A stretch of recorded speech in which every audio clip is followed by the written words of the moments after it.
Hello बच्चों, स्वागत है आप सभी का हमारे इस चैनल पर। बच्चों, हम लोग मुग़ल काल पढ़ रहे थे और आज हम लोग पढ़ेंगे मुग़ल कालीन कृषि और राज्य व्यवस्था के बारे में। हालांकि पिछले वीडियो में मैंने आपको राज्य व्यवस्था से रिलेटेड कुछ चीज़ें बताई थी, जिसमें मैंने आपको टैक्स वगैरह के बारे में बताया था। तो आज भी हम लोग देखेंगे भूमि के प्रकारों के बारे में और उपज के बारे में, किसानों के बारे में देखेंगे, कितने प्रकार के किसान होते थे। तो चलिए शुरुआत करते हैं। सबसे पहले हम साम्राज्य विस्तार देखते हैं। तो जनसंख्या का अनुमान उस समय लगाया जाता है कि 10 करोड़ था, यानी 1600 ईस्वी के आसपास 1600 ईस्वी के आसपास भारत की जनसंख्या कितनी थी? 10 करोड़। ये मोरलैंड कहता है, मोरलैंड इतिहासकार है, ये कहता है 10 करोड़ थी, जबकि किंग्सले डेविस कहता है 12.5 करोड़। यानी आप मान लीजिए 10-12 करोड़ जनसंख्या उस समय थी भारत की। और इतनी विशाल जनसंख्या के भरण पोषण के लिए और प्रशासन के लिए एक सुव्यवस्थित कृषि प्रणाली अनिवार्य थी। अब भूमि का वर्गीकरण देखते हैं। तो सबसे पहले भूमि का वर्गीकरण 2 भागों में देखते हैं। एक तो खालिसा भूमि, एक जागीर भूमि। खालिसा मैंने आपको कल बताया भी था। खालिसा भूमि क्या है? ये सीधे सीधे केंद्रीय सत्ता के अधीन भूमि होती थी, यानी इस पर बादशाह का अधिकार होता था। किसका अधिकार होता था? बादशाह यानी शासक, राजा का अधिकार होता था डायरेक्ट।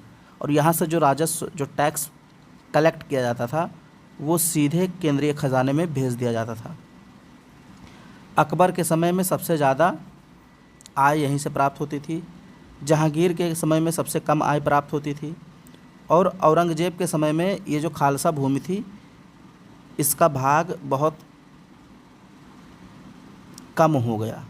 लगभग 20% खालसा भूमि होती थी औरंगजेब के समय। 1/5 भाग का मतलब 20%। तो आपको याद रखना है कि खालसा भूमि किसके अधीन होती थी? बादशाह के अधीन। पैसे सीधे केंद्रीय खजाने में भेजे जाते थे। अकबर के अधीन सबसे ज़्यादा आय होती थी और जहांगीर के। ये सारी चीज़ें आपको याद रखनी है। फिर जागीर भूमि। अब खालसा भूमि तो हो गई, अब जो बची वो जागीर भूमि हो गई। यानी यहाँ पे मनसबदार या जागीरदार नियुक्त किए जाते थे। मनसबदारों को वेतन के बदले दी जाने वाली भूमि जागीर भूमि कहलाती थी। इसे स्थानांतरित किया जा सकता था। इसी में एक है महाले खालसा। तो ये भू राजस्व आवंटन के लिए आरक्षित भूमि थी। ठीक है। तो कुल मिला के आपको खालसा भूमि और जागीर भूमि में अंतर पता होना चाहिए कि भाई जागीर भूमि जो है, ये मनसबदार इस पर शासन करते थे। मनसबदारों को वेतन नगद नहीं दिया जाता था, यानी नगद वेतन पैसे उनको नहीं दिए जाते थे। उनकी जगह इनको भूमि दे दी जाती थी, जिसको जागीर भूमि कहते हैं। और खालसा भूमि तो मैंने आपको बता दिया। अब गाँवों का वर्गीकरण करते हैं कि भाई उसमें गाँव कितने प्रकार के थे। तो कई प्रकार के थे, जिसमें 5 प्रकार हम लोग देखते हैं। एक है असली ग्राम। ये पूर्ण रूप से बसा और पुराना स्थापित ग्राम, यानी ये पुराना गाँव होता था और अच्छे से बसा होता था। दाखिली ग्राम होता था, नए तौर पर विकसित ग्राम, यानी कि जो नए नए गांव बसाए जाते थे उनको दाखिली ग्राम बोलते थे, दाखिली गांव। एक होता था रैती ग्राम।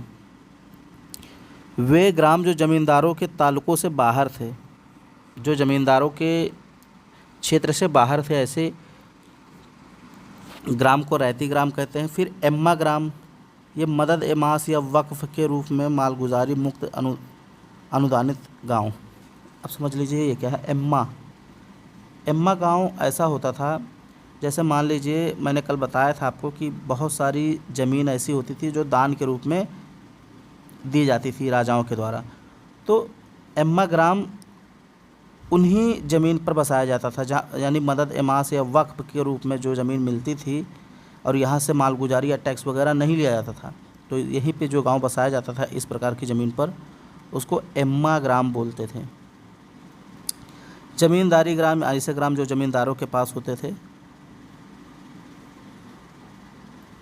शक्ति संतुलन, जागीरदार बनाम जमींदार, बहुत इंपॉर्टेंट है। अक्सर लोग कंफ्यूज कर जाते हैं कि जागीरदार और जमींदार में क्या अंतर है। अक्सर लोग इसको एक ही मान लेते हैं, लेकिन यहाँ पे हम थोड़ा सा इसको समझेंगे। जैसे जागीरदार क्या होता है? ये मनसबदार होते हैं जिन्हें नगद वेतन के बदले भूमि राजस्व क्षेत्र मिलता है। ठीक है, मान लीजिए कोई व्यक्ति, ये एक प्रकार से जागीरदार क्या था, ये अधिकारी के रूप में था और इसकी नियुक्ति शासक करता था, यानी बादशाह करता था। अब बादशाह इनकी नियुक्ति करता था, इनको वेतन नगद वेतन नहीं देता था, इनको वेतन के बदले क्या दे देता था, भूमि दे देता था और वहाँ पे ये शासन प्रशासन करते थे, अपना राजस्व एकत्रित करते थे। तो इनको केवल राजस्व का अधिकार प्राप्त होता था, भूमि के मालिक ये नहीं होते थे। याद रखिए, ये जो जागीरदार थे ये भूमि के मालिक नहीं होते थे, बस राजा के द्वारा इनको भूमि दे दी जाती थी टैक्स वसूलने के लिए, राजस्व वसूलने के लिए। और ये स्थानांतरणीय थे, अकबर इन्हें स्थायी नहीं होने देता था, यानी इनका ट्रांसफ़र हो सकता था।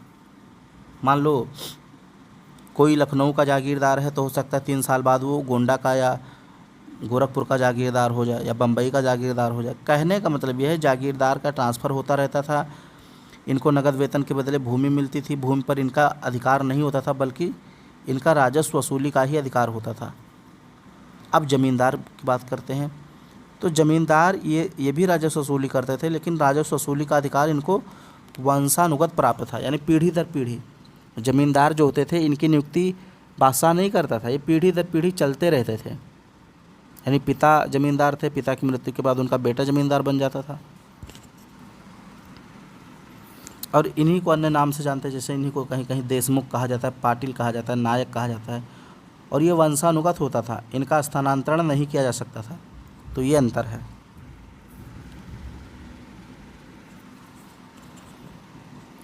जागीरदार का तबादला हो सकता था, लेकिन ज़मींदार को भूमि से बेदखल नहीं किया जा सकता था। अब ये जो ज़मींदार थे भाई, जागीरदार का तो समझ में आता है कि इनको नगद वेतन के बदले क्या दे दिया गया, भूमि दे दिया गया, वहीं से राजस्व एकत्रित करते थे और उसी में से अपना खर्चा चलाते थे। लेकिन ज़मींदार कैसे टैक्स वसूलते थे, इसको थोड़ा देखते हैं। तो इनको भी गांवों में, ज़िलों में टैक्स वसूलने का अधिकार था। मान लो जहाँ मनसबदार या जागीरदार नहीं है वहाँ ज़मींदार काम कर रहे हैं। अब ये कई प्रकार के कर वसूलते थे, जैसे एक नान कर या बंथ इसको बोलते हैं। राजस्व का हिस्सा या कर मुक्त भूमि होती थी, राजस्व का कुछ हिस्सा जैसे 2.5% से 10% काट कर या ज़मीन की शक्ल में दिया जाता था। तो ये इनको जो है बादशाह के द्वारा नान कर और बंथ के रूप में कर मुक्त ज़मीन दी जाती थी। ज़मींदारों को भी, जैसे जागीरदार को दिया गया लेकिन उनका ट्रांसफ़र हो सकता था, ज़मींदारों को जो भूमि दी गई उस पर ट्रांसफ़र नहीं हो सकता था और यहाँ से ये लोग 2.5 से 10% टैक्स वसूलते थे। मालिकाना हक, कुल उपज का 10वां भाग तब मिलता था जब राजस्व ज़मींदार की मदद के बिना सीधा राजस्व वसूल किया जाए। अब ये लोग मान लो 100 रुपया वसूलते थे तो उनमें से 10% खुद ले लेते थे, यानी 10 रुपया इन लोग के खाते में आता था। 10वां भाग, कुल उपज का 10वां भाग इनको मालिकाना हक दिया जाता था। भू राजस्व वसूली के लिए ज़मींदारों को 10 से 25% तक कमीशन मिलता था। वही चीज़ घुमा घुमा के लिखी है।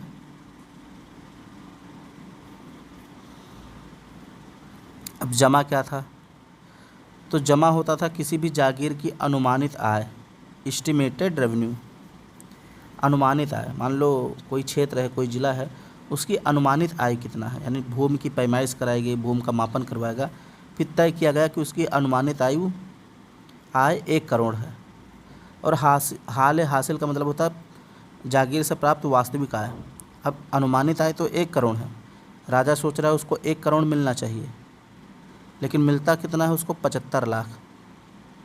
वास्तविक रूप से जब वसूली कराई गई तो कितना मिला, 75 लाख। तो 75 लाख जागीर से प्राप्त वास्तविक आय है, जितनी प्राप्त हुई है, और अनुमान लगाया गया था कि लगभग 1 करोड़ मिलेगा, तो वो हो गया जमा। तो ये दोनों याद रखिएगा। अब सावनी निगार क्या है, ये जागीरदारों पर नियंत्रण रखने वाला अधिकारी होता था जो उनकी रिपोर्ट केंद्र को भेजता था। भाई जागीरदार घपलेबाज होते थे बहुत सारे, ठीक है, शासन प्रशासन करने के लिए खर्च तो अपना चलाते थे, बाकी जो रकम बचती थी उसको वो लोग केंद्रीय खजाने में नहीं भेजते थे। तो जब केंद्र को इस बात का भनक लगा तो उसने एक अधिकारी की नियुक्ति कर दी, सावनीह निगार, और ये जागीरदारों पर नियंत्रण रखता था। पैबाकी क्या है? पैबाकी एक प्रकार की जागीर होती थी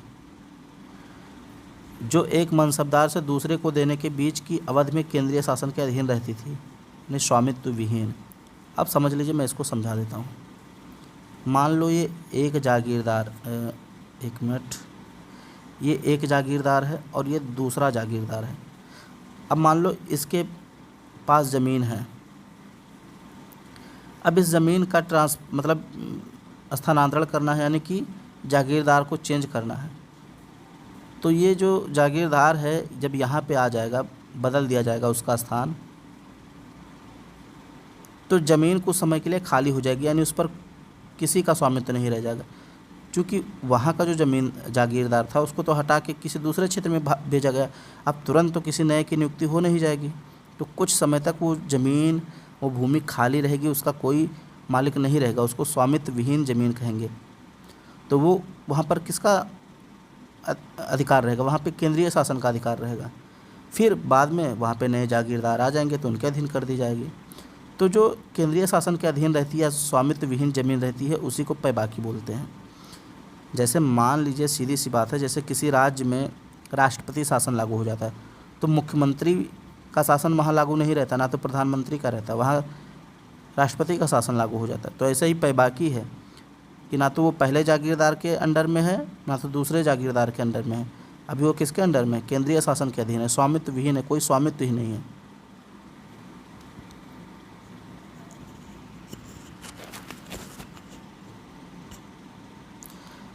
विशेष अधिकार और अनुदान की बात करते हैं तो वतन जागीर और अल तमगा, ये यहाँ गलत लिखा है थोड़ा है, अल तयगा नहीं होगा, यहाँ अल तमगा होगा, तमगा ये सही है।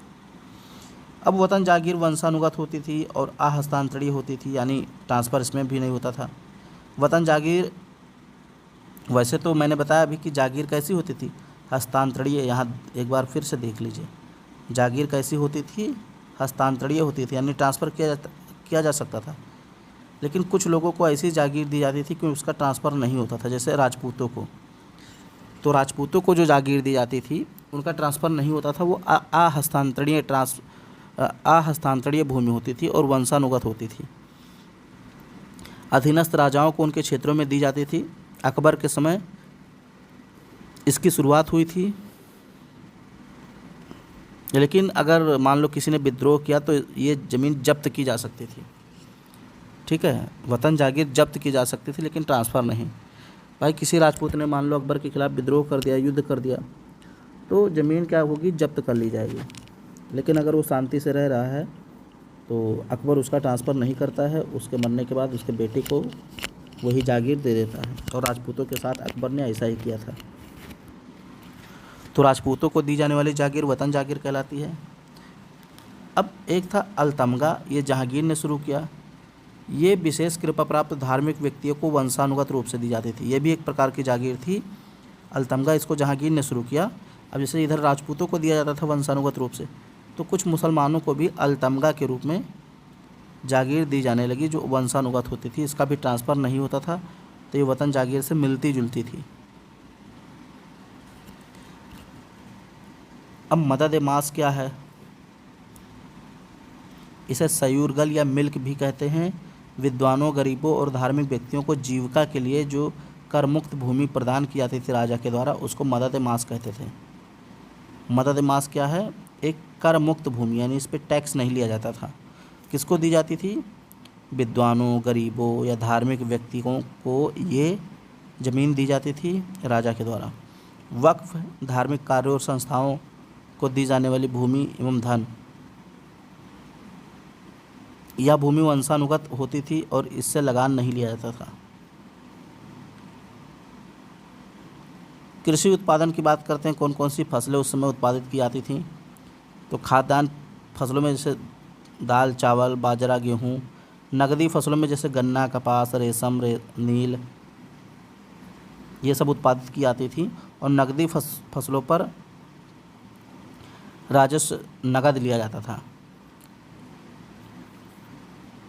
नील कहाँ कहाँ उगाया जाता था? तो बयाना यानी आगरा के पास, सरखेज यानी गुजरात में, और सहवान, यहाँ सब नील की खेती की जाती थी। अफीम की खेती मालवा व बिहार में की जाती थी।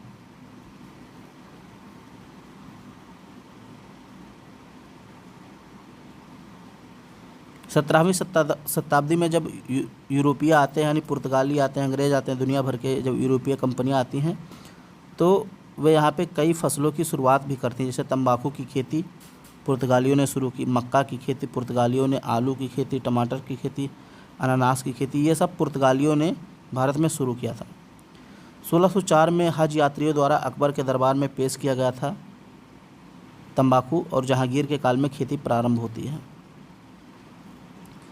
तंबाकू को सर्वप्रथम किसके दरबार में पेश किया गया? अकबर के दरबार में पेश किया गया हज यात्रियों के द्वारा, और जहांगीर ने इसकी खेती प्रारंभ करवा दी।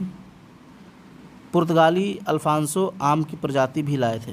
हालांकि भारत में आम उगते थे, लेकिन फिर भी कई प्रजातियां पुर्तगाली भी लेकर आए थे आमों की, अल्फांसो डी अल्बुकर्क ने। राज्य का सहयोग और सिंचाई, तो शाहजहां ने नहर फैज़ यानी 98 मील का एक नहर बनवाया था। फिरोज तुगलक की एक नहर थी, नहर बहिश्त, इसका भी मरम्मत करवाया था। सरकार की तरफ से कई प्रकार की ऋण और सहायता भी दिया जाता था किसानों को। जैसे एक तकावी ऋण होता था, खेती के विस्तार के लिए कृषकों को दिया जाने वाला ऋण। मुसादात, ये अमीरों को ज़रूरत के समय दिया जाने वाला ऋण। ददनी क्या था? कारीगरों को दिया जाने वाला अग्रिम भुगतान। ये सब पूछा जाता है कि ददनी क्या है।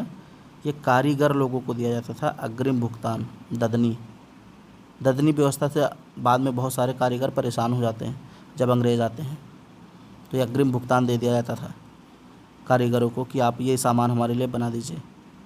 मुसादात क्या था? ये अमीरों को ज़रूरत के समय दिया जाने वाला ऋण था, जो अमीर वर्ग थे उनको ऋण मिलता था। तकावी ऋण सामान्य किसानों को दिया जाता था। अब कृषक का वर्गीकरण देख लेते हैं, स्तरीकरण। तो कृषकों में एक खुद कास्ट होता था, एक पाही कास्ट होता था, और एक मुजारियान होता था। पाही कास्ट, सबसे पहले खुद कास्ट की बात करते हैं। ये किस प्रकार का किसान होता था? ये ऐसा किसान होता था जिसके पास अपनी स्थायी ज़मीन होती थी और अपनी ज़मीन का मालिक होता था। खुद कास्ट का मतलब अपनी ज़मीन खुद के पास है, यानी किसी दूसरी की ज़मीन पे वो काम करने नहीं जाता था। अपने पास उसकी खुद की ज़मीन होती थी और वो उस ज़मीन का मालिक होता था, वंशानुगत मालिक होता था। अपनी भूमि को चाहे तो बेच सके, कुछ भी करे अपने भूमि का, तो ऐसे किसानों को खुद कास्ट कहते हैं। अब एक होते थे पाही कास्ट। ये दूसरे गांव में स्थायी रूप से जाकर बटाईदार के रूप में खेती करते थे। ये खुद कास्ट बन सकते थे अगर ज़मीन वगैरह खरीद लें, लेकिन ये खुद कास्ट होते नहीं थे, यानी इनके पास अपनी ज़मीन नहीं थी। पाही कास्तों के पास अपनी ज़मीन नहीं होती थी। ये दूसरे गांव में जाकर खेती करते थे, मजदूरी करते थे और वहाँ से अपना पालन पोषण करते थे। एक और था मुजारियान। ये बटाईदार किसान थे जिनके पास भूमि तो थी अपनी, लेकिन कम होती थी, तो ये अपनी भूमि पर खेती करते थे और साथ ही साथ पाही कास्त के रूप में भी दूसरे के खेतों में जाकर के भी खेती करते थे। यानी ये खुद कास्त और पाही कास्त दोनों का मिश्रण था मुजारियान। खुद कास्त की तरह अगर देखें तो मुजारियान के पास खुद कास्त की तरह थोड़ी बहुत अपनी ज़मीन भी होती थी, और पाही कास्त की तरह ये दूसरे के ज़मीन पर भी जाकर खेती करते थे। इनको रैयती कहा गया। भूमि का स्वामित्व की बात करें तो भारत में शासक ही समस्त भूमि का स्वामी था, ऐसा बर्नियर कहता है। वास्तविकता क्या है कि किसान को अगर नियमित भू राजस्व अदा करता था तो उसे भूमि से बेदखल नहीं किया जा सकता था। ठीक है, यानी किसान अगर नियमित रूप से राजस्व दिया करता है शासक को, तो कोई उसे किसान को भूमि से हटा नहीं सकता। हालांकि फिर भी बर्नी कहता है कि भूमि का मालिक शासक होता था। बूद और नाबूद ये भी पूछा जाता है। तो बूद क्या है? कृषित भूमि, यानी जहाँ पे कृषि की गई है वो बूद है, जहाँ पे कृषि नहीं की गई वो नाबूद कृषि है, यानी अकृषित भूमि। अखल का मतलब बंजर भूमि।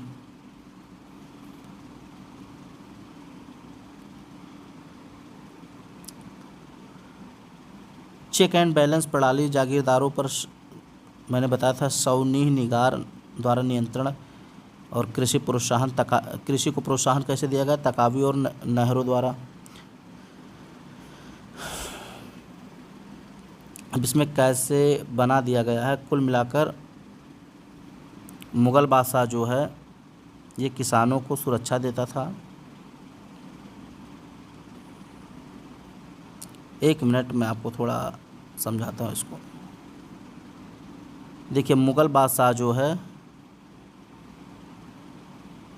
ये जागीरदारों को सुरक्षा देता था। जागीरदार ज़मींदारों की सुरक्षा करते थे और ज़मींदार कृषक की सुरक्षा करते थे, और कृषक राजस्व वगैरह दे करके मुग़ल की सुरक्षा करता था, मुग़ल बादशाह की। ठीक है, इसमें कुछ खास नहीं है, या ऐसे ही बना दिया गया ग्राफ। तो कुल मिलाकर ये जो व्यवस्था थी इसने साम्राज्य की शक्ति और स्थिरता को मुख्य आधार प्रदान किया। अब आगे हम लोग थोड़ा सा पढ़ेंगे अर्थव्यवस्था के बारे में। अभी बहुत सारी चीज़ें हैं, जैसे हम लोग थोड़ा सा व्यापार वगैरह के बारे में पढ़ेंगे, उद्योग धंधों के बारे में पढ़ेंगे, और एक बहुत इंपॉर्टेंट चीज़ मनसबदारी व्यवस्था के बारे में भी हम लोग पढ़ेंगे। तो वीडियो पसंद आए तो इसको लाइक शेयर सब्सक्राइब जरूर करें।